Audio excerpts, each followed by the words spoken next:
ازيكم؟ مين فينا ما بيحبش العطور والبرفانات والروايح الجميلة؟ وخصوصاً لو كانت فرنسية الصنع، لأن فرنسا مشهورة جداً بالعطور الرائعة والمميزة. بس قبل ما نروح لفرنسا في دقيقة هقولك أصل العطور واللي بيرجع لأيام الفراعنة، لأنهم كانوا بيحرصوا على استخدامها يومياً وفي كل المناسبات حتى دفن الموتى، وكانوا بيعتقدوا إن العطر عرق الإله رع ملك الشمس.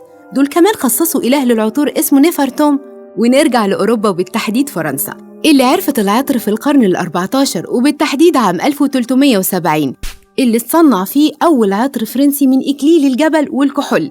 بس الصادم بقى إن فرنسا صنعت العطور مش للتجميل والتطيب وكده، لا، ده عشان كانوا معفنين وريحتهم كريهة بسبب عدم الاستحمام لسنوات، اعتقادا منهم إن عدم النظافة تدين وثقافة حتى عند النبلاء، وده خلاهم ينتجوا العطور بكميات كبيرة علشان تغطي على ريحتهم المقرفة. واللي ساعد على تميز فرنسا بالعطور هي الطبيعة الجميلة اللي مليانة زهور متنوعة ونادرة، ودلوقتي تعتبر مدينة جراس الفرنسية هي عاصمة العطور في العالم. بس خلاص.